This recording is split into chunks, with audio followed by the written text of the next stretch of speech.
In this video, we will learn the reasons behind Real Madrid's victory. We will reveal the common factor in Real Madrid's 2 goals and what changed in the second half. Real Madrid against the ball. A high-pressure in 4-1-4-1 formation with man-to-man defense, keeping an extra player at the back to secure the spaces between the lines, as Tchouaméni did in this game. Real's medium and low pressure was very good, keeping everyone behind the ball in order to close the middle, with attackers returning back near the midfielders, while Valverde returns at the back to form a 5-line defense to secure the width of the pitch. Therefore, Cadiz's chances from open play were almost non-existent in the first half, except for a one-shot from Espino, which hit the crossbar. Real Madrid had few attacks in the first half, due to slower spread and movement the ball.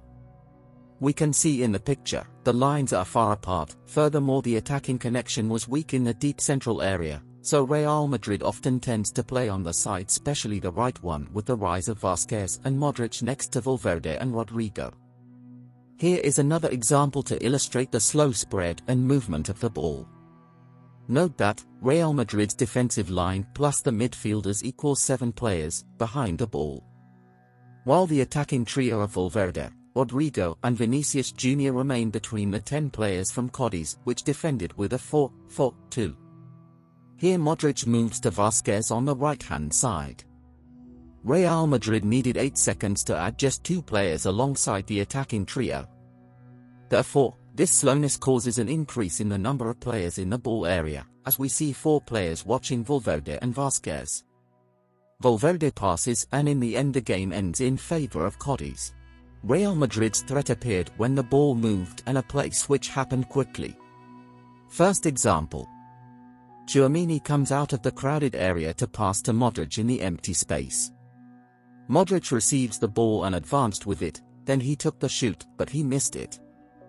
Second example, Kroos gets out of crowded area and turns at Valverde. Valverde receives the ball, goes deep and shoots from outside the box, but the ball goes past the post. Moving on to Ancelotti's favorite weapon. Attacking just after set pieces, especially defensive and offensive corners. Here is a corner for Cadiz. Arrive at Courtois, passes quickly to Modric, who advanced with the ball and passes to Vinicius. Vinicius advanced as well and plays the ball horizontal to Valverde, who passes to Vázquez, returning the ball back to him again. In the end, Valverde misses the chance to score after the ball hit the Cadiz defender reflecting above the post. Another corner kick, this time is for Real Madrid, played by Toni Kroos on the near post. Militao is the targeted player, but the goalkeeper intercepts the ball. The ball arrives to Modric and he passes it quickly. Toni Kroos from one touch plays the cross again inside the box. Militao escapes from the Cadiz defense and goes into the empty space to receive the ball, scoring Real Madrid's first goal. Third example of a set-piece play which actually caused a goal for Real Madrid. A corner played by Modric targeted to the far post area. Inside the white box are Tchouaméni, Valverde and Militao versus 2 players from Cadiz. Alaba moves to the near post behind Rodrygo, to free up space on the other post, which Vinicius and also Militao ran to. Both of them were freed by Tchouaméni and Valverde. The ball arrives at Militao, falling on Kroos that passes to Vinicius, who play it, but it got intercepted by Cadiz defense.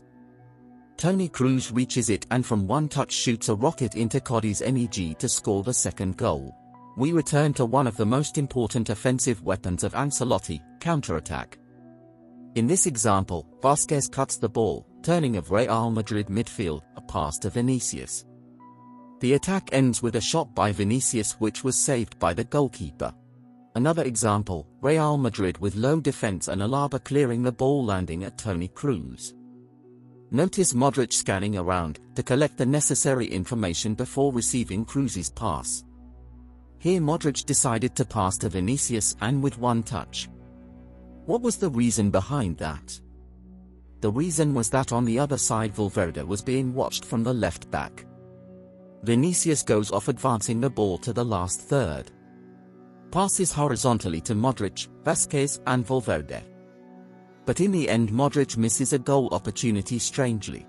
In the first half, the counter-attack was almost non-existent from Cadiz since Real Madrid's possession was slow, but that changed in the second half.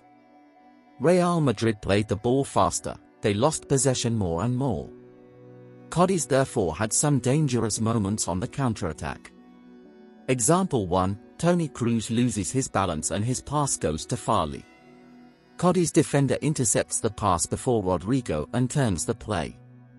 But in the end Thibaut Courtois prevented a goal. Example 2, which is Cadiz's only goal. Modric is looking for passing lanes and for an offensive shift, but he loses the ball and Cadiz quickly turns to attack the spaces behind Real Madrid's forwards who advance to attacking areas. The play ended with Cadiz's only goal after they tried more than once after the ball accidentally fell from Thibaut Courtois. They tried to get back in the game after they scored. Across from Negredo, Real Madrid's defense with bad position in 2 against 4, but fortunately for Real Madrid the ball went over the post. The match ended with an important and needed victory for Real Madrid, which puts them 2 points behind Barcelona in the La Liga standings. Thank you for watching, and I wish you support the video by liking and subscribing to the channel.